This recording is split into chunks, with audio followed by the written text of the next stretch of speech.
welcome back or welcome to my channel. My name is Ren and I make videos a couple of times a week about books and fandom things. So today, as you can see, I am vlogging. I am out in the wild.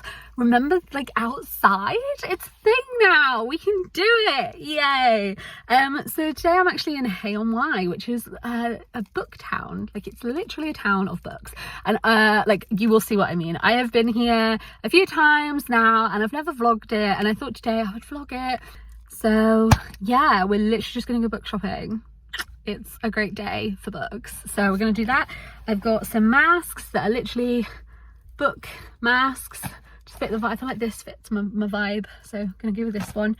And got this, which goes at the back of my head because my hearing aids, so you can't see them, but I have hearing aids now. Yay! I've been a bit quiet on YouTube recently because I've had a lot of health stuff going on, but I'm really looking forward to this weekend. Got a couple of really fun weekends, and then I've got to go back into isolation because I'm having surgery, so I thought it would be good to film this one and take you guys book shopping with me. Yay! I'm with my friend Shaz, but she's gone to get a book. She's going to get a parking ticket is what I meant.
Bookish basement. Are you excited to be in a bookish basement? Yeah. So definitely came appropriately dressed. And you've had compliments. I have already. I bought that one because Zendaya's in the film. Such a commitment. I know, but yeah, only such a commitment I would take for Zendaya. Yeah. Taylor.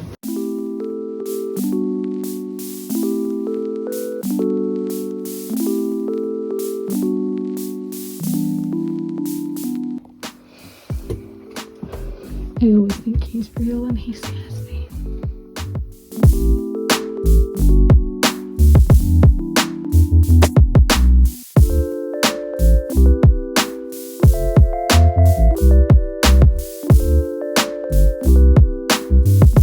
Hi. I got 2 books in here. Got the Double MS and also Slaughterhouse 5, which are 2 books I've wanted to read for a while. So I got those. I'm just taking a seat. Look. Surrounded. It's so cool. It smells nice. It's nice to be out and in shops and around books. I love it.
little haul of books in here, which is good, and Pascal obviously is looking after them.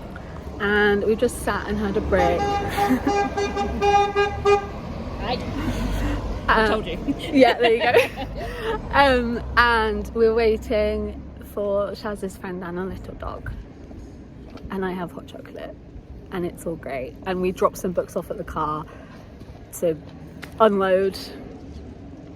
Shaz is doing a little dance. Oh, don't kangaroo me. Come on. I know you love me.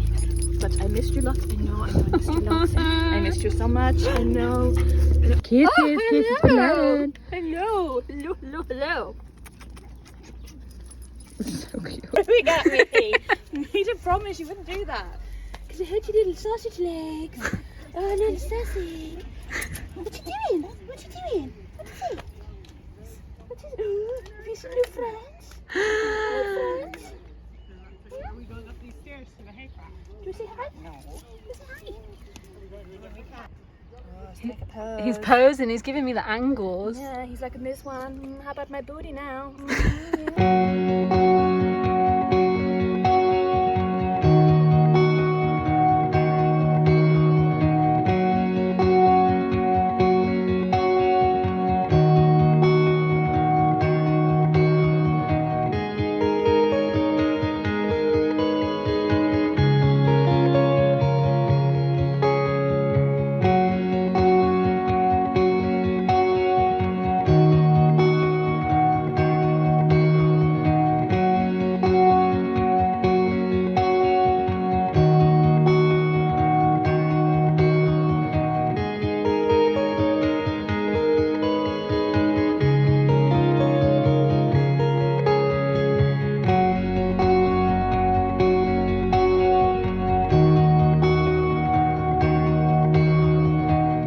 Goodbye, Hay-on-Wye. Bye.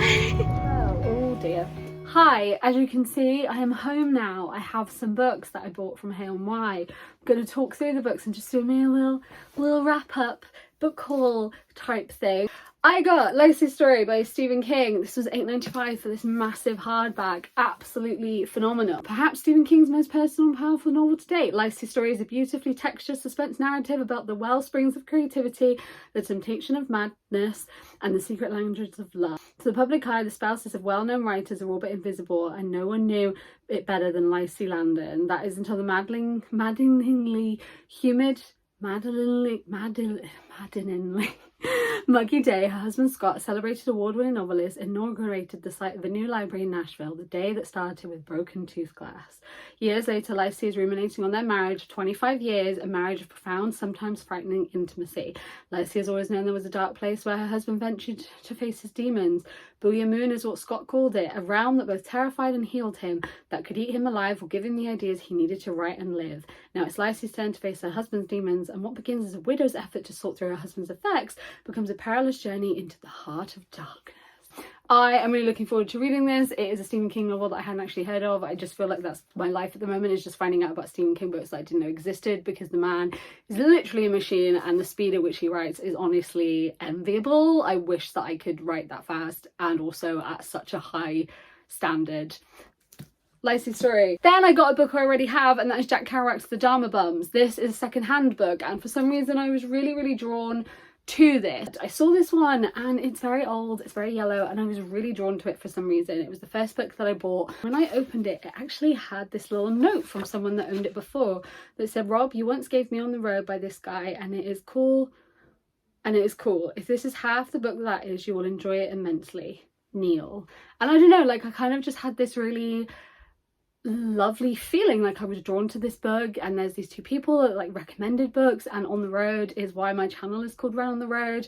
I do kind of want to make a whole video about the Beat Generation at some point. I'm aware that the Beat Generation were very questionable, but I also do understand they had a very important impact on literature, particularly people like Allen Ginsberg, and kind of the way that he fought for specific things to be written in literature. He did quite a lot of that. You know, he was arrested for his poem Howl because it had like gay connotations, and he was, I think Allen Ginsberg was actually gay, he wasn't straight, and he kind of really fought for that, which I think is really good. And I've always been really interested by the Beat Generation. I first heard of On the Road, I did it in school, and then the love of my life, Kristen Stewart, was in the film adaptation. So I really liked On the Road. I read it when I was a teenager, and Run on the Road is because of On the Road by Jack Kerouac. So the fact that On the Road was recommended. The Dharma Bums, like I said, is a book that I already have, and it is the lesser known sequel technically to On the Road, kind of. I was kind of really drawn to it, so I got that one. Then I got Slaughterhouse-Five by Kurt Vonnegut. I have never read a Vonnegut book, and I have heard that this one's really good. $4.95.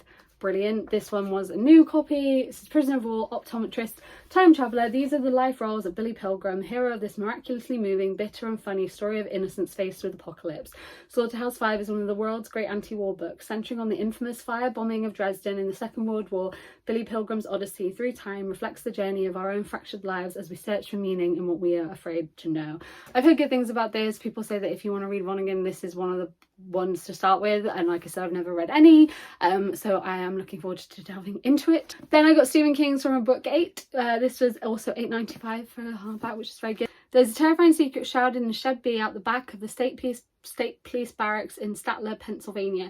A secret which lures his victims, terrified yet irresistibly tempted, to look at its beautiful chrome fenders, silver grille and exotic exhaust systems, none of which works because the power of the Book 8 is not turbocharged or fuel injected. For 20 years the book has lured curious officers to watch its terrifying displays, from blinding light shows to feeding time. Come take a look, because the book is a conduit to a world beyond. Young Ned Wilcox will be next. Ned has started coming by its barracks, mowing down the lawn, washing the windows, shoveling snow. It's the boy's way of holding on to his father, recently killed in a strange road accident by another book. But Ned can feel it pulling to him, whispering him to take a closer look. So very intrigued by this one. I kind of had this like really weird thing where like cars, and when people have cars, like that like lifelike kind of freak me out. Well, not like lifelike, kind of when it's like alive, like it kind of creeps me out. I don't know why. So it will be really interesting, and obviously Stephen King is phenomenal at horror, so I'm going to see how he pulls this one apart. Then I got The Night Circus by Erin Morgenstern. I have never read The Night Circus. This is a really cool cover. It was $3.95, which is brilliant. I really like the bag as well. I honestly don't know too much about The Night Circus. I've never read it. I really don't know much about it. Like, it doesn't even have like a blurb. It just says magic is secret and secrets are magic. So many people tell me The Night Circus is really good. I get shouted at by a lot of my friends and a lot of booktube friends and people for never having read The Night Circus. So finally have it. Here it is. I will get round to it, and everyone can stop shouting at me to read it. Then I got The Dubliners by James Joyce. This was also $3.95. I've never read it. I'm trying to read more books set in Ireland. That was essentially my logic for getting The Dubliners. Also, never read any James Joyce books, so we will see how that goes. I then got 2 graphic novels. It is 1 and 2 in a series. I've never heard of this before. Bambi and Her Pink Gun, which honestly, this sounds phenomenal. So I had to get 1 and 2 because I knew if I really liked one, I would have regretted picking up the second one, because they had like both of them there. So I was like, I have to pick this up. So number 1 says, Bambi and her pink gun have a pink gun, will travel. Bambi is on a mission to deliver a strange babbling kid to the old men, and no idiots or just disgusting junk food can hold her back. But a huge bounty on her head means she's not going to get off easy. What do nasty teacher and a sweet old lady and perverted pop star have in common? They make the mistake of crossing Bambi's path. Welcome to Bambi's Turf. Spinning with violent energy, manic action and plenty of fun and gore, Bambi and Her Pink Gun is a tale of true pink heroine. Join her as she seeks and destroys and looks good doing it. Sounds really cool. Like, and also I haven't seen many like paperback graphic novels with a dust jacket, and I absolutely love what the book looks like naked. I'm really excited to read this one. It sounds really cool. I'd never heard of it before. It just sounds like such a fun and a little bit different graphic novel. So I'm really looking forward to this series. There are more in the series, I believe. But I will see how I get on with this. And I got The Sky Is Yours by Chandler Klang Smith. I was really drawn to this because of the cover. It looks very cool. A sprawling, genre-defying epic setting a dystopian metropolis played by dragons. This debut about what it's like to be young in a very old world is pure storytelling pleasure. The burned-out futuristic city of Empire Island is constantly under threat from a pair of dragons that circle the skies. What a mood. And also quite a significant predicament. Most of the inhabitants fled long ago, leaving behind only the decadent, the mad and the lost.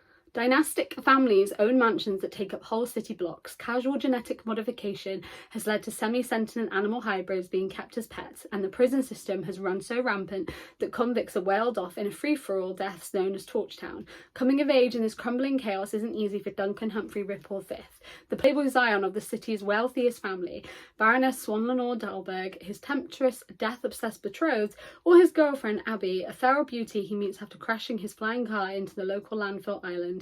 When violence strikes close to his home, the trio are forced to flee. As they wander underground towards the scalded heart of the city, they will face fire, conspiracy, mayhem, dragon worshippers, and the monsters lurking inside themselves. I was very intrigued by it. The cover is really, really cool. I've never heard of it before, never heard of the author before, but I'm really looking forward to diving into this one. Then we have The Paris Enigma by Pablo de Santos. I am really looking forward to this one. I really liked the back. I thought this was really cool. Like, I think it just sounds really cool. Like, this is like the Great Exhibition opens. 12 detectives together for the first time, and it's set in May 7th, 1889. 12 detectives, the greatest sleuths in the world, gathered together for the first time at the 1889 World Fair in Paris. But beware, a killer is at large who will test the genius of the 12 to their limits. Secret societies, strange puzzles, and seemingly impossible crimes await within these pages.